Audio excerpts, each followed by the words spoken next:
It is simply the hardest team to coach in all my years of covering the NBA.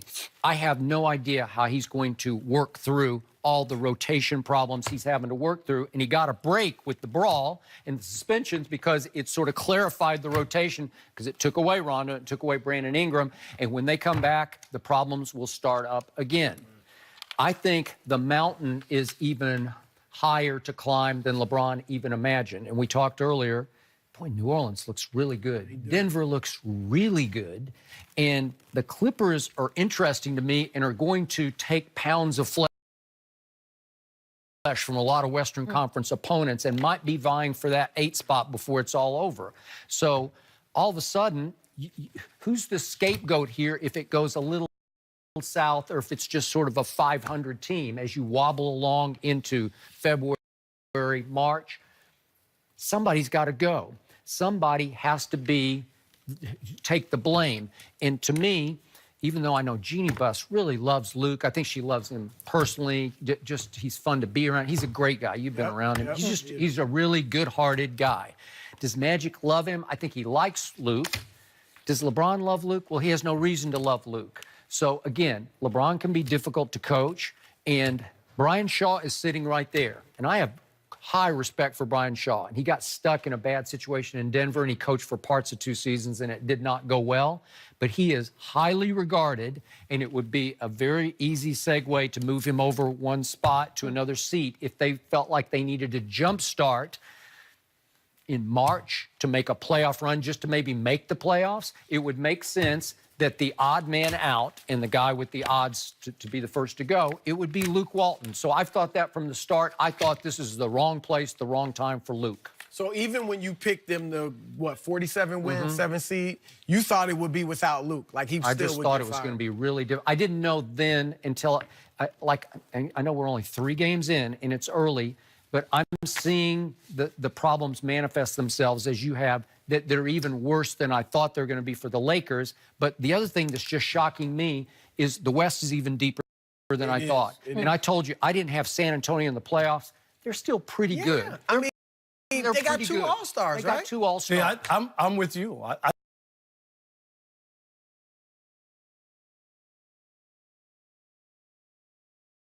And I'm with you on Luke. Conference, you could find yourself, everybody got them, they're going to be a top 4 seed and have home court. If you're in the bottom 4 and you got to play Golden State or Houston in the first round, you can get knocked out in the first round. And people can't just say, well, they'll be fine. All 3 of those games, they had a chance to win. They win all 3 of those games. And then they go, well, those are the playoff teams. No. LeBron came here to be different, change what they did a year ago. With the kids last year, they didn't win. And I know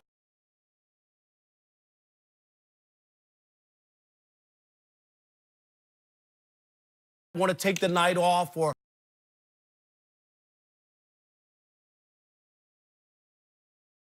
and Dan Gilbert loved David Blatt. Wasn't that his hire? That was his hire, right? Yep. And ultimately, know that and think highly of him, but they didn't. He's not their guy. Connected to him. Yes, they're not. So it would be easier, Chris, to me, if things get. But to be 0-4 and lose to the Suns, that would send an alarm to me.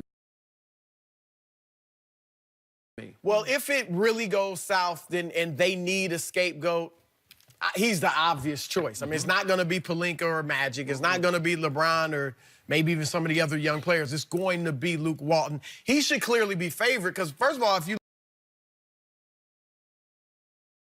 I could see getting fired maybe during the season, or like Scotty Brooks and maybe Thibodeau. And I'm not even, again, it's not inside information. I'm not saying they're on the hot seat, but there are a lot of first-year coaches. There are a lot of established coaches that you just know aren't getting fired. And there are teams that just aren't that good, you know what I mean? So there's no expectation. Yes, exactly. And they're coaching those teams. So the one thing that can, because you're right, Skip, I mean, It's tough to have 10 guys or 8 or 9 that are on the same level. Because then you got to decide which ones do I play, who sits tonight, and guys get upset and all that.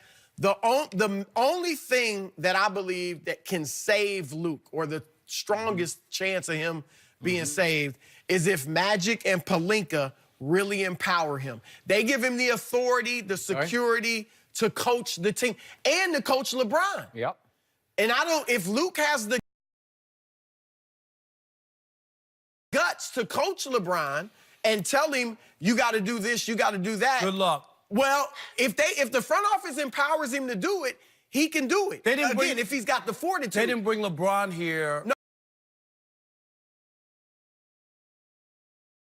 No, LeBron's locked up for 4 years. No, I know, but they didn't bring him here for him to be upset. What's he gonna do? What? I mean, if he's upset, what's he gonna do? If he pouts, it makes him look bad. Like, that's the thing, a player, like, if LeBron doesn't go out and play well, it's just gonna make him look bad because he's upset. Like, that's what happened. They wanted Eric Spoelstra out of there. Yeah, but he's a guy that had the authority to coach him. Okay, but what happened? The report was from ESPN that LeBron went up to Pat's office and said, "Would you?" So he had an option. He had Pat Riley, who was a highly successful former head coach, and Pat said, "I'm done. If you're gonna win, it's gonna be with this guy." And that's what I think Magic and Pelinka, if they like Luke, but the difference is to tell LeBron and just maybe look. I'm not saying Spoelstra was Riley's guy though. He's not their guy. I know. Picked him. I'm just saying that's his only chance.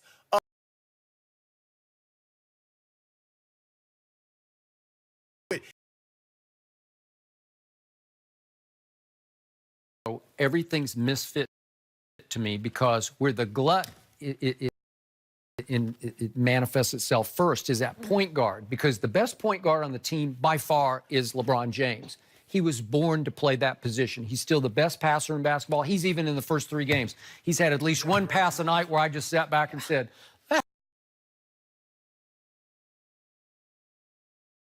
yet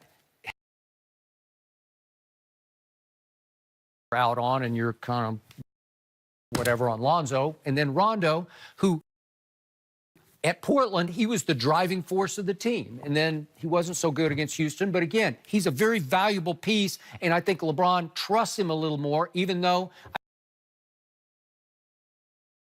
and in his body language. So he deserves minutes. Rondo deserves point guard last year. Do you remember? Basketball, and there are only 5 spots on the floor for 5 players, and all of a sudden the various Lances and Michael Beasleys are going to say, it'll happen, it'll start. You're going to start hearing the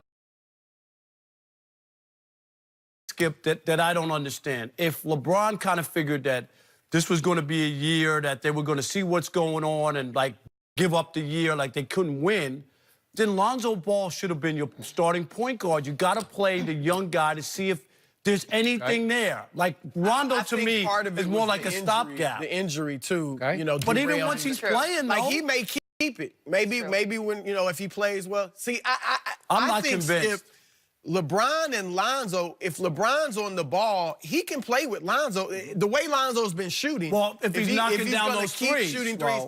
And even though Lonzo's a point guard, he gets rid of the ball quick. So he's not. Quick, yeah, like he's not a ball. Right. Yeah, I agree. But that can make him, used to playing off the ball. Whereas Rondo, who I think right now is probably better than Lonzo, his game, if LeBron's handling the ball, I don't know what you do with Rondo, right? Because he's not a shooter. So they got some. The thing that could save Luke as well is they're viewing this year as an experiment. Like, for as much as we've killed the roster, they're looking at it like it's 1 year. Yeah, but they're a bunch of one-year deals. And if it goes south, okay. I don't think people are going to buy into that for the Lakers. If they fall and they're the 7th or 8th seed and get knocked out in the first round, this will be looked at as a failure. Here's the point. Here's the difference. there's no pressure to win the championship this year, but trust me, there's huge pressure to make the playoffs, right? So if it starts to look like it's dicey that they're going to make the playoffs, that's when Luke's going to get in trouble. And the final piece to this puzzle we have not mentioned, and it's still shocking to me because I guess it's early, but we have heard nothing lately from one LeVar Ball. And if Lonzo gets beaten out by Rondo, and Rondo's getting the bulk of the minutes every night, and he's the starting point guard, after a while, you just know it. It may take a month, it may take 6 weeks, I don't know, but LeVar is going to go off on this situation. You know what, Skip? I think Magic got to him. We haven't heard. Because it's amazing. He's quiet. I forgot about him until last night. I was thinking, whatever happened to LeVar Ball? I don't know. I haven't minded it, though. I don't know. No, I saw it. It's nice. And quiet. I don't mind LeVar, though. Oh, I don't either. I like it. I miss you, LeVar. Where are you? Oh, Come out of God. hiding. Okay, well, we did just invite him. We're going to switch